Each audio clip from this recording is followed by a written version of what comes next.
भगवान की जय। प्यारे कृष्ण कन्हैया लाल की जय। श्री लिंग महापुराण। त्रिपुरासुर के वध के लिए विश्वकर्मा द्वारा एक दिव्य रथ का निर्माण तथा भगवान महेश्वर का उस रथ पर आरूढ़ हो त्रिपुरासुर को दग्ध करना एवं ब्रह्मा द्वारा भगवान शिव की स्तुति। 72वां अध्याय। सूत जी बोले, हे ऋषियों, विश्वकर्मा ने प्रयत्न के साथ आदर पूर्वक भगवान रुद्र का रथ बनाया। वह सर्वलोकमय, दिव्य, सर्वभूतमय, सभी देवताओं से नमस्कृत, सभी देवताओं से युक्त, सुवर्णमय तथा सबके अनुकूल था। उसका दाहिना चक्र सूर्य एवं बायां चक्र चंद्रमा थे। दाहिना चक्र 12 अरों वाला तथा बायां चक्र 16 अरों वाला था। हे विप्रेंद्रो, हे सुब्रतो, दाहिने चक्र के उन अरों में 12 आदित्य थे और बाएं चक्र के 16 अरों में चंद्रमा की 16 कलाएं थीं। हे मुनि श्रेष्ठो, नक्षत्रगण उस बाएं चक्र के भूषण थे और 6 ऋतुएं उन दोनों चक्रों की नेमियां थीं। आकाश इसकी छत थी और मंदर पर्वत रथ का सारथी स्थान था। अस्ताचल तथा उदयाचल उसके दोनों स्तंभ कहे गए हैं।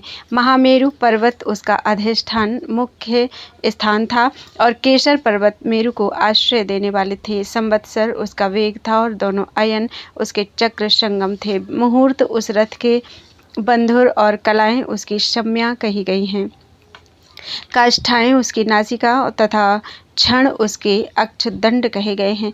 निमेष इस रथ के अनुकर्ष तथा लव इसकी ईशा अक्षों को जोड़ने वाला काष्ठ कहे गए हैं। अंतरिक्ष इस रथ का वरूथ था, कवच था और स्वर्ग तथा मोक्ष इस रथ के दोनों ध्वज थे। धर्म तथा विराग इसके दंड थे। यज्ञ इस दंड को आश्रय देने वाले कहे गए हैं। दक्षिणाएं उस रथ की संधियां थीं और 50 अग्नियां इसकी कीलें थीं। धर्म तथा काम ये दोनों उसके जुओं के सिर कहे गए हैं। अव्यक्त तत्व उसका ईसा दंड था तथा बुद्धि इसका नड्वल, अक्ष को स्निग्ध बनाने वाले द्रव्य का पात्र था। अहंकार इसका कोण था। पंच महाभूतों को इसका बल बताया गया है। सभी इंद्रियां उसके सभी ओर लगे हुए आभूषण थे। श्रद्धा इस रथ की गति थी। वेद उसके घोड़े कहे गए हैं। वेदों के पद विभाग इसके भूषण थे तथा 6 वेदांग इसके उपभूषण थे। हे सुब्रतो, पुराण, न्याय, मीमांसा तथा धर्मशास्त्र इसके बालाश्रय पट थीं जो सभी लक्षणों से युक्त थे। गायत्री आदि मंत्र का आदि वर्ण, पाद छंदों के चतुर्थांश तथा ब्रह्मचर्य आदि आश्रम उन पटों के घंटे कहे गए हैं। हजारों फणों से विभूषित अनंत उसके बंधन रज्जु थे। दिशाएं तथा उपदिशाएं इस रथ के पाद थे। पुष्कर आदि मेघ रत्न भूषित सुवर्ण निर्मित पताकाएं थीं। चारों समुद्र उस रथ के बाह्य कंबल कहे गए हैं। गंगा आदि सभी श्रेष्ठ नदियां समस्त आभूषणों से अलंकृत होकर अपने हाथों के अग्रभाग में चांवर धारण किए हुए थीं। स्त्री रूप से शोभित होती हुई जहाँ तहाँ अपना स्थान बनाकर रथ को सुशोभित कर रही थीं। आवह आदि 7 वायु उसकी सुवर्णमय उत्तम सीढ़ियाँ थीं। भगवान ब्रह्मा सारथी थे और देवता लोग रथ की रश्मियों को पकड़ने वाले कहे गए हैं। ब्रह्मदैवत प्रणव ब्रह्मा के हाथ में स्थित उसका प्रतोद थे। विस्तृत लोकालोक पर्वत उसके 7 वायु के स्कंध रूप सोपान से युक्त था। परम सुंदर मानस पर्वत उसमें पैर रखने का अधोभाग था। समस्त पर्वत सभी ओर इस रथ की नासा कहे गए हैं। 7 तल उस रथ के मज्जन थे। उन तलों में रहने वाले सभी लोग कपोत पक्षी के समान थे। मेरु पर्वत उस रथ का महाछत्र था और मंदर पर्वत पृष्ठवाद्य के रूप में था।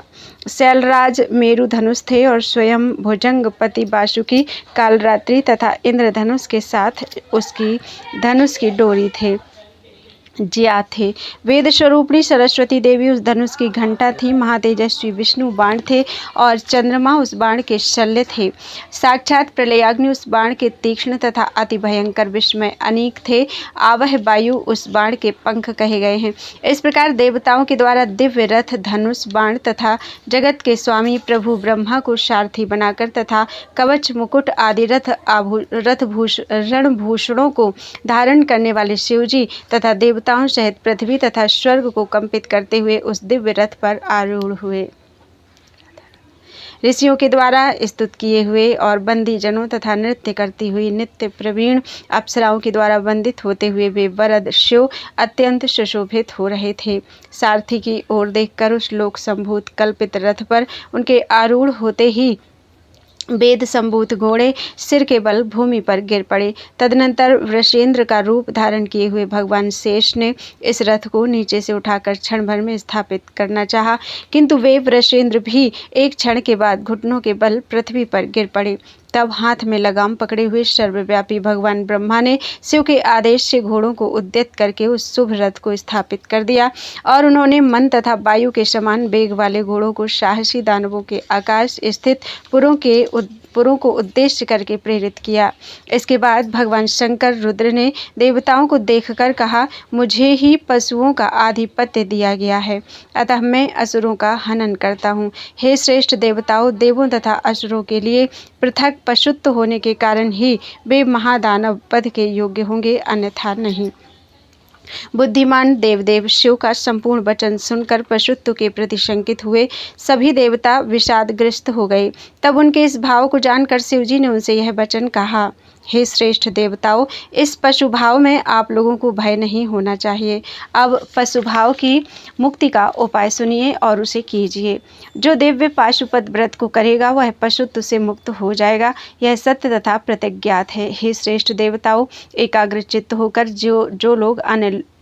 जो अन्य लोग भी मेरे पाशुपत व्रत को करेंगे वे पशुत्व से मुक्त हो जाएंगे, इसमें संदेह नहीं है। जो निष्ठापूर्वक 12 वर्ष उसके आधे अर्थात 6 वर्ष अथवा 3 वर्ष तक शुश्रूषा करेगा वह पशुत्व से मुक्त हो जाएगा। अतः हे श्रेष्ठ देवताओं, आप लोग इस परम दिव्य व्रत को कीजिए। लोक नमस्कृत शिव के ऐसा कहने पर देवताओं ने कहा, ऐसा ही होगा। अतः समस्त देवता, असुर तथा मनुष्य शिव जी के पशु हैं। रुद्र पशुपति हैं और पशुपास से मुक्त करने वाले हैं। जो पशु है उसे इस व्रत के द्वारा पशु भाव का त्याग कर देना चाहिए। इसे करके वह पापी नहीं रह जाता, यह शास्त्र का निश्चय है। तत्पश्चात अमित पराक्रम वाले बालक रूप साक्षात विनायक देवताओं द्वारा पूजित न होने के कारण उन्हें रोकते हुए कहने लगे। श्री विनायक बोले, शुभ भक्ष्य भोज्य आदि पदार्थों के द्वारा मेरी पूजा किए बिना इस संसार में कौन मनुष्य, देवता और दानव सिद्धि प्राप्त कर सकता है। अतः हे सुरेश्वरों, मैं देवेश क्षण भर में ही उस देव कार्य में विघ्न करूंगा। मेरी पूजा किए बिना आप लोग कार्य करने में कैसे तत्पर हो गए। तत्पश्चात इंद्र सहित सभी देवता भयभीत हो गए और भक्ष्य भोज्य आदि पदार्थों, ओट से बने लड्डुओं तथा मोदकों से उन प्रभु की विधिवत पूजा करके वे गणेश्वर से बोले, हम लोगों का कार्य सदा निर्विघ्न संपन्न हो। उस समय समस्त सुरेश्वरों में मुख्य शिव ने भी अपने पुत्र गणेश का आलिंगन करके उनका सिर सूंघ कर अनेक प्रकार के सुगंधित पुष्पों, भक्ष्य भोज्य पदार्थों तथा उत्तम रसों से उनकी पूजा की। इसके बाद वे मेरुधनवर शिव जी देवताओं के ईश्वरों के नायक पूजनीय विनायक की पूजा करके तीनों पुरों को जलाने के लिए गणेश्वरों के साथ चले। उस समय सभी देवता, सिद्ध, भूतगण, नंदी आदि गणेश्वर तथा अन्य ईश्वर अपने अपने वाहनों से उन देव ईश महेश्वर के पीछे चले। हिमालय सदृश विमान पर चढ़कर नंदी सभी देवताओं तथा गणेश्वरों के आगे होकर त्रिपुर पर प्रहार करने के लिए चले, मानो भगवान शिव मृत्यु पर प्रहार हेतु चले हों। उस समय जाते हुए शिलाद पुत्र नंदी के पीछे सभी देवता, गणेश्वर तथा गण लोग विशाल हाथियों, बैलों और घोड़ों पर आरूढ़ होकर हाथों में अपने शस्त्र तथा चिन्ह धारण किए हुए चले। महाशक्तिशाली गरुण ध्वज विष्णु गिरीन्द्र सदृश पक्षीराज गरुण पर आरूढ़ होकर लोगों के हितार्थ तीनों पुरों को दग्ध करने के लिए शिवजी के बाएं होकर शीघ्रतापूर्वक चले। सभी देवता तीक्ष्ण शक्ति, टंक, गदा, त्रिशूल, खड्ग आदि उत्तम आयुधों से युक्त होकर देवलोक के नाथ, देवताओं तथा असुरों के स्वामी और अप्रमेय उन शिव के पीछे पीछे सभी ओर से चले। कमल पत्र के समान वर्ण वाले गरुण वाहन भगवान विष्णु देवताओं के मध्य ऐसे सुशोभित हो रहे थे मानो सुमेरु पर्वत के शिखर पर आरूढ़ हजारों किरणों वाले भगवान सूर्य हों। गजेंद्र ऐरावत पर आरूढ़ होकर देवताओं के प्रमुख सहस्र नेत्र वाले इंद्र रुद्र के दाहिनी ओर होकर त्रिपुर का नाश करने के लिए चले, मानो गरुण सर्पों का नाश करने के लिए चल दिए हों। सिद्ध, गंधर्व, श्रेष्ठ देवता तथा अन्य वीर देवताओं के स्वामी प्रभु उन इंद्र की स्तुति कर रहे थे और बेश्रेष्ठ पुष्प वृष्टि के साथ कामनाओं की पूर्ति कर रहे थे। कामनाओं की पूर्ति करने वाले इंद्र की जय जयकार कर रहे थे। उस समय स्वर्ग में स्थित देवताओं ने अहिल्या के उपपति, देवताओं के ईश, जगत के स्वामी, देवताओं के स्वामी तथा 1000 नेत्रों वाले इंद्र को देखकर लीलापूर्वक उसी प्रकार प्रणाम किया जैसे माता पार्वती पुत्र कार्तिकेय को प्रणाम करती हैं। यम, अग्नि, कुबेर, वायु, निरति, वरुण तथा ईशान भी शिव जी के पीछे पीछे चले। युद्ध में प्रवीण वीरभद्र वृषभेंद्र पर आरूढ़ होकर रथ के नैऋत्य कोण में होकर त्रिपुर का नाश करने के लिए चले। अपने रोमसंज्ञक बाणों से घिरे हुए वे देवदेव त्रियंबक की सेवा कर रहे थे। दूसरे महादेव के समान प्रतीत होने वाले महातेजस्वी महाकाल रथ के वायव्य कोण में होकर गणों के साथ रथ की सेवा कर रहे थे। गिरिराज के समान प्रतीत होने वाले तथा अग्नि से उत्पन्न षडानन भी सिद्धों, चारणों एवं देव सेना के साथ शिव के गणों से आवृत्त होकर के हाथी पर सवार होकर चले। विघ्नेश्वर भगवान गणेश भी असुरेश्वर का विघ्न करके, देवताओं का अविघ्न करके विघ्नगणों के साथ उस देश त्रिपुर की ओर शिवजी के पीछे पीछे चले। उस समय हाथ में कालरात्रि के समान प्रकाशमान त्रिशूल धारण किए, कपाल के आभूषण वाली, बड़े बड़े असुरों के रक्त रूपी मधु के पान से मत मत वाले, हाथी के समान चाल वाली, मद से चंचल नेत्रों वाली, मत वाले हाथियों के चर्म रूपी वस्त्र से वेष्टित अंगों वाली काली, देवताओं को कंपित करती हुई मत पिशाचों तथा मत वाले गणों के साथ गणेश जी के आगे आगे चली। सिद्धों, गंधर्वों, पिशाचों, यक्षों, विद्याधरों, सर्पों तथा प्रमुख देवताओं ने उन देवी पार्वती को प्रणाम किया, उच्च स्वर से उनकी स्तुति की तथा उनका जय जयकार किया। इसी प्रकार देव शत्रुओं का संहार करने वाली तथा देवताओं के द्वारा आदर पूर्वक पूजित देव माताएं सभी ओर ध्वज धारण किए हुए अपने अपने गणों के साथ अपने अपने वाहनों से माता के पीछे पीछे चली। बाल रूपा होते हुए भी अमित पराक्रम वाली तथा सबके द्वारा अनतिक्रमणीय भगवती दुर्गा सिंह पर सवार होकर अपनी भुजाओं में अंकुश, शूल, पाश, परशु, चक्र, खड्ग, शंख आदि आयुध धारण किए और मध्याह्नकालीन सूर्य तथा 1000 अग्नियों के समान देदीप्यमान नेत्रों से मार्ग को जलाती हुई उन दैत्यों पर प्रहार करने के लिए चली। उस समय इंद्र तथा सूर्य के समान कांति वाले मुख्य गणेश्वर त्रिपुर का नाश करने के लिए हाथियों, घोड़ों, उत्तम सिंहों, रथों तथा वृषभों पर सवार होकर उन भगवान शिव के पीछे पीछे चले। हलों, फालों, मुसलों, लौह निर्मित गदाओं तथा पर्वत शिखरों को धारण किए हुए गिरि सदृश वे सुरेश्वर, भूत तथा गणेश्वर, महेश्वर के आगे आगे चले। इंद्र, ब्रह्मा, विष्णु आदि देवता और सभी गणेश्वर अपने मुकुटों को अंजलि पर टिकाकर प्रणाम करते हुए चारों ओर से वाणी द्वारा ईश भगवान गणेश की जय बोल रहे थे। हाथ में दंड लिए हुए जटाधारी सभी मुनियों ने नृत्य किया और आकाशचारी सिद्धों तथा चारणों ने पुष्प वर्षा की।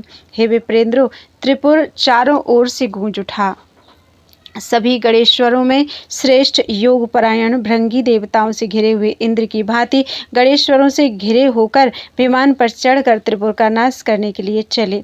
हे द्विजो, केश, विगतवास, महाकेश, महाज्वर, सोमबल्ली, सवर्ण, सोमप, सेनक, सोमध्रक, सूर्यवाच, सूर्यपेषण, सूर्याक्ष, सूर्यनामा, सूर, सुंदर, प्रकुद, ककुदंत, कंपन, प्रकंपन, इंद्र, इंद्रजय, महाभी, भीमक, शताक्ष, पंचाक्ष, सहस्त्राक्ष, महोदर, यमजिह्व, शताश्व, कंठन, कंठपूजन, द्विशिख, त्रिशिख, पंचशिख, मुंड, अर्धमुंड, दीर्घ, पिशाचास्य, पिनाकधृक, पिप्पलायतन, अंगारकाशन, शिथिल, शिथिलाश्य, अक्षपाद, अज, कुज, अजवक्त्र, हयवक्त्र, गजवक्त्र, ऊर्ध्ववक्त्र तथा अन्य लक्ष्य लक्षण वर्जित गणेश्वर एक साथ मिलकर अपने समुदायों के साथ उन शिवजी को घेर कर चले। इसी प्रकार अपने करोड़ों करोड़ देव गणों से घिरे हुए हजारों हजार रुद्र तीनों पुरों को दग्ध करने के लिए महादेव, देवदेव, महेश्वर को घेर कर चले।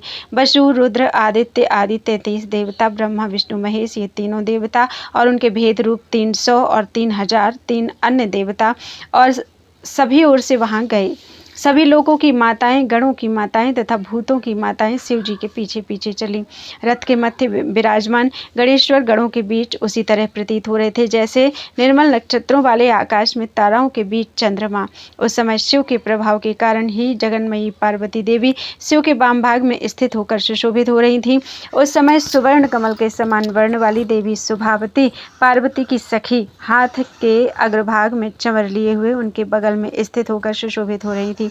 सर्वव्यापी देवेश्वर शिव का भस्म से दीप्यमान अति स्वच्छ विग्रह उन पार्वती के साथ उसी प्रकार प्रतीत हो रहा था जैसे आकाश में विद्युत के साथ श्वेत बादल। सुवर्णमय धनुष से युक्त तथा चंद्रमा की प्रभा वाला शंकर जी का सौम्य शरीर इंद्रधनुष से युक्त आकाश अथवा मेरु पर्वत से युक्त जगत की भांति प्रतीत हो रहा था। रत्नों की किरणों से मिश्रित शिव जी का श्वेत छत्र उदय काल में चंद्रमा के पूर्ण मंडल के समान प्रतीत हो रहा था। शिव जी के गले में रेशमी वस्त्र सहित लटकती हुई रत्नमयी मोतियों की माला उनके छत्र के पास आकाश से गिरती हुई गंगा के समान प्रतीत हो रही थी। इस प्रकार महेंद्र, ब्रह्मा, अग्नि आदि के द्वारा वंदित चरण कमल वाले शिव जी ने समस्त संसार के हित के लिए उन पार्वती के साथ त्रिपुर के लिए प्रस्थान किया। त्रिशूलधारी पिनाकी शिव मन से ही क्षण भर में संपूर्ण चराचर जगत को दग्ध करने में समर्थ हैं, तो फिर वे त्रिपुर को जलाने के लिए गणों के साथ वहां क्यों जा रहे हैं? तीनों पुरों को जलाने के लिए वहां उन अलुप्त शक्ति वाले शंभु को रथ से, उत्तम बाण से, गणों से तथा देवताओं से क्या प्रयोजन है? ब्रह्मा, इंद्र आदि प्रमुख देवों ने ऐसा कहा। हम लोग तो समझते हैं कि पिनाकधारी भगवान शिव लीला के लिए यह सब करने के लिए प्रवृत्त हैं, अन्यथा इस आडंबर से इन्हें दूसरा कौन सा लाभ है? इस त्रिपुर के समीप स्थित नंदी, नंदिकेश्वर आदि सुरेश्वरों के साथ गणेश जी गणों के साथ तथा मेरु पर्वत 8 शिखरों के साथ जिस प्रकार सुशोभित हो रहे थे, उसी प्रकार जगद्रथ शिव देवी पार्वती के साथ शोभायमान थे। इसके बाद गणों तथा पार्वती सहित सुरेश्वर शिव को देखकर त्रिपुर के युद्ध क्षेत्र में उपस्थित देव समूह ने स्वयं उनका अनुगमन किया। हे मुनीश्वरों, युद्ध काल में 3 प्रकार के दैत्यों से युक्त वे तीनों पुर राजाओं, गणों तथा देवताओं से युक्त तीनों लोक के समान प्रतीत हो रहे थे। इसके बाद धनुष पर डोरी चढ़ाकर उस पर बाण रखकर उसे पाशुपत अष्ट से युक्त करके शिवजी ने त्रिपुर का चिंतन किया। धनुष ताने हुए उन महादेव के खड़े होने पर उसी समय तीनों पुर शीघ्र ही आपस में जुड़ गए। तीनों पुरों के एक में मिल जाने पर तथा समीप में आ जाने पर महान आत्मा वाले इंद्र आदि देवताओं को परम हर्ष हुआ।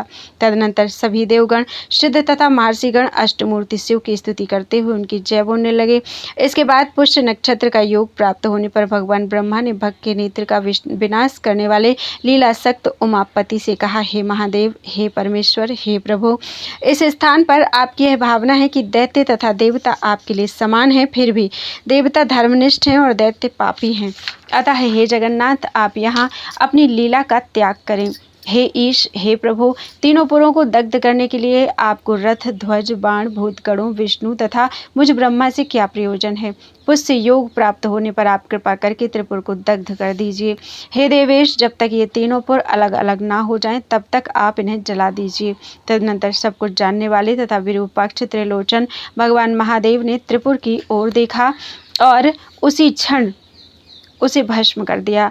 तब उनके बाण में स्थित चंद्र, भगवान विष्णु, कालाग्नि तथा वायु, इन सभी ने उन शिवजी को प्रणाम करके कहा, हे देवेश, आपके देखने मात्र से त्रिपुर दग्ध हो गया।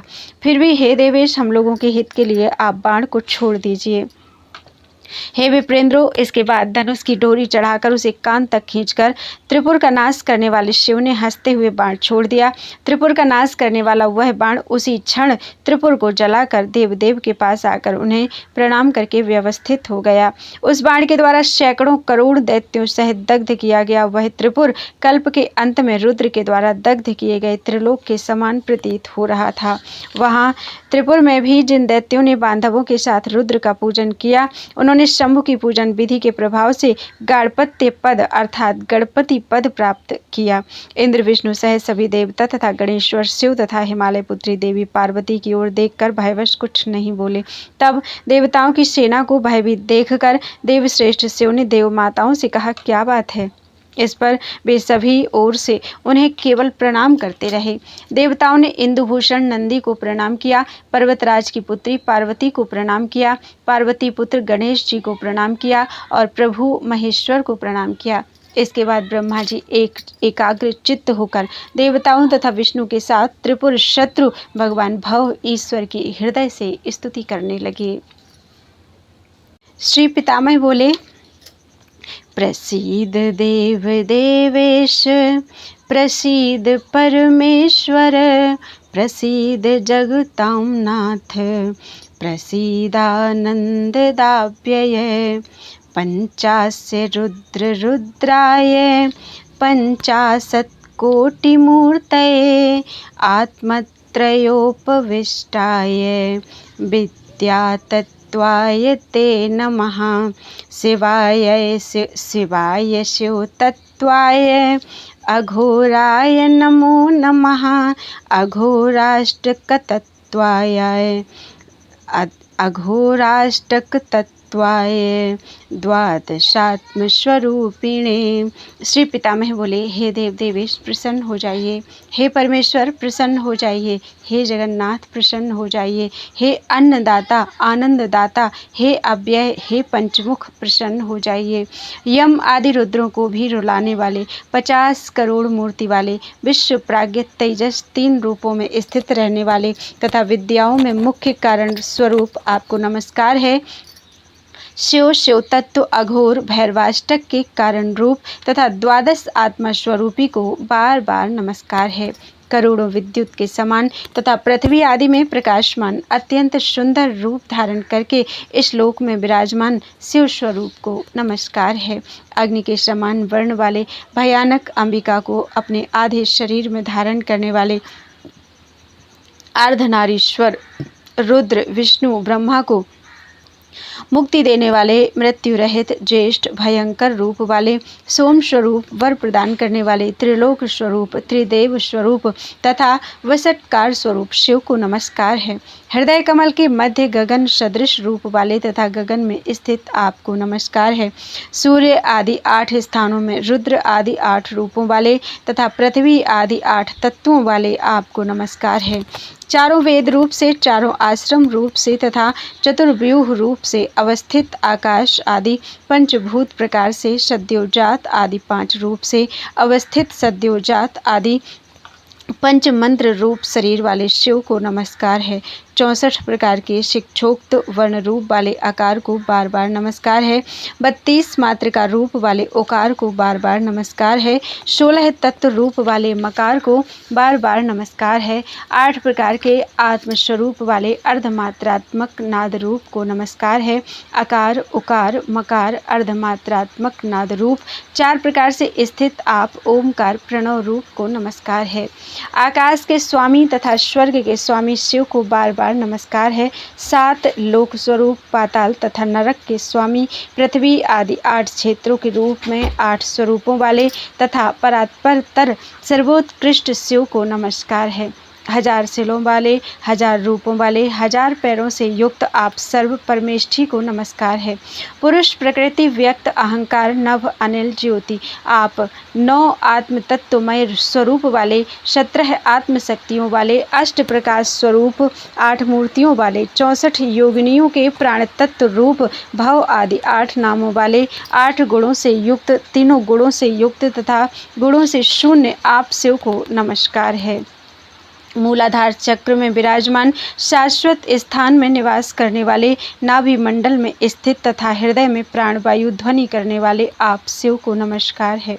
ग्रीवा में स्थित तालु छिद्र में स्थित भौहों के मध्य में स्थित नाद के मध्य में स्थित चंद्रबिंब में स्थित कल्याणकारी शिव स्वरूप अग्नि चंद्र सूर्य रूप वाले 36 शक्ति रूप वाले 3 प्रकार के सत्व रज तम गुणों से लोगों को वेष्टित कर सोए हुए सर्प रूप अर्थात कुंडलिनी रूप वाले गार्हपत्य आहवनीय तथा दक्षिणाग्नि 3 रूप से स्थित त्रेताग्निमय रूप वाले सदाशिव शांत स्वभाव वाले महेश्वर पिनाकधारी सब कुछ जानने वाले तथा शरण देने वाले सद्योजात को नमस्कार है।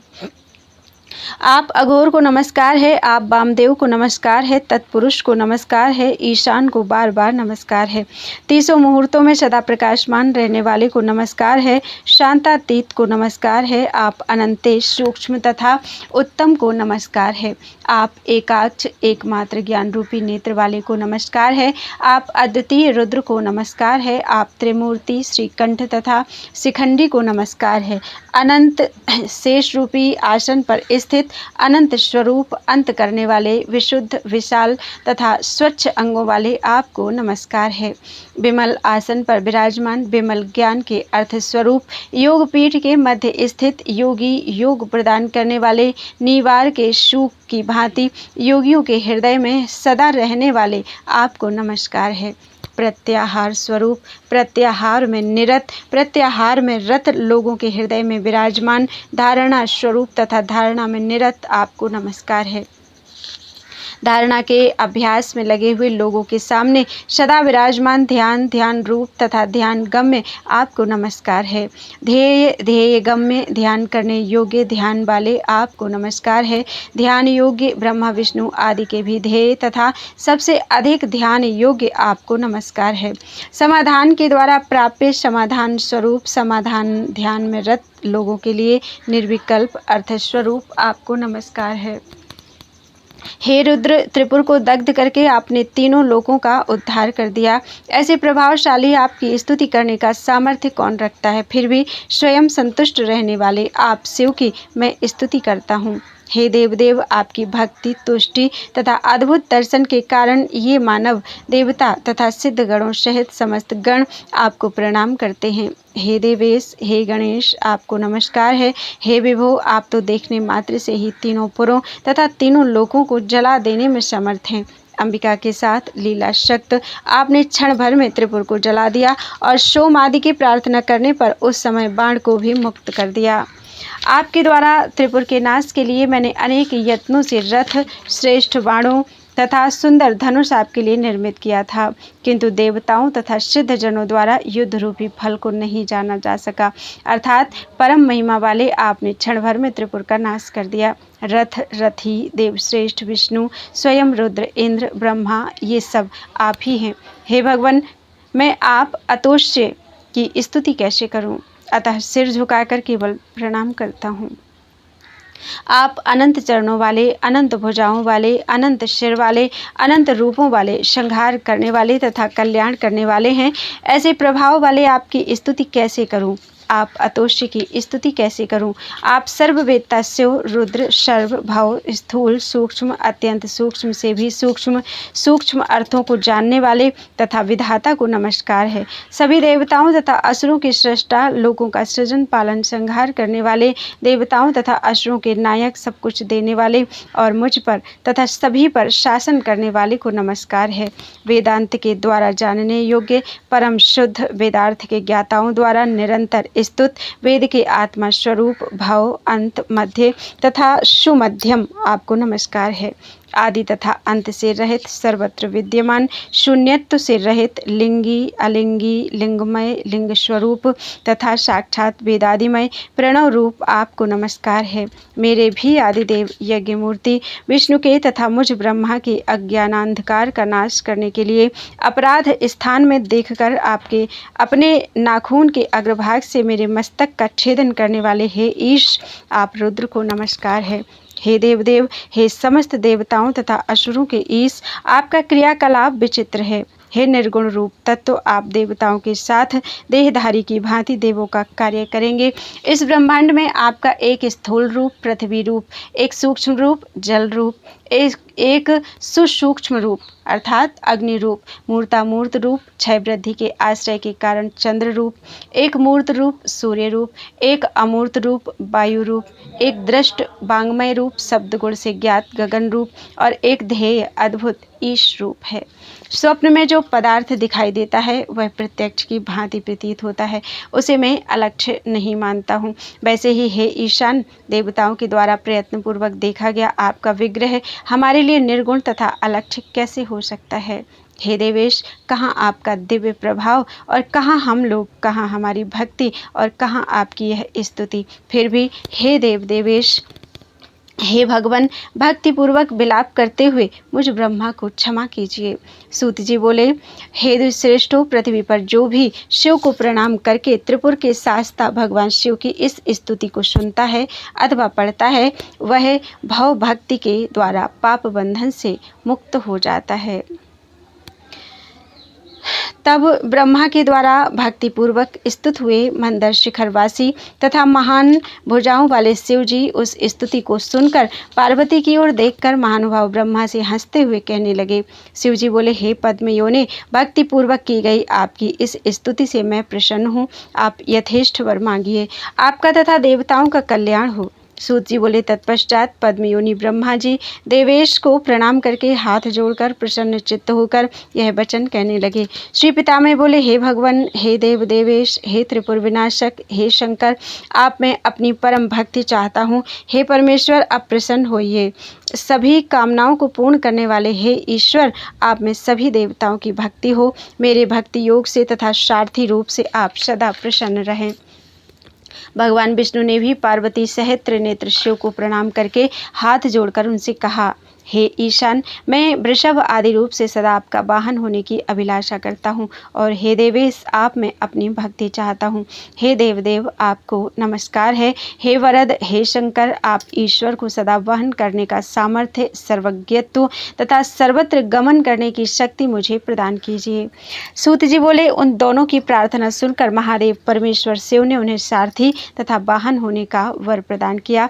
इस प्रकार दैत्यों को दग्ध करके और उन ब्रह्मा तथा विष्णु को वर प्रदान करके देवदेव महात्मा शिव, देवी पार्वती, नंदी तथा भूत गणों सहित अंतर्धान हो गए। इसके बाद युद्ध भूमि से गणों सहित शिव जी के चले जाने पर श्रेष्ठ देवता लोग अति विस्मित हुए। हे मुनीश्वरों, शिव तथा पार्वती को प्रणाम करके दुख रहित होकर सुरेश्वर, गणेश्वर तथा आदित्य अपने अपने वाहनों से स्वर्ग चले गए। हे द्विजों, जो व्यक्ति पूर्व काल में ब्रह्मा के द्वारा निर्मित किए गए त्रिपुर शत्रु शिव के इस पवित्र स्तोत्र को श्राद्ध के समय अथवा देवकार्य में भक्तिपूर्वक पढ़ता है अथवा द्विजों को सुनाता है, वह ब्रह्मलोक को जाता है।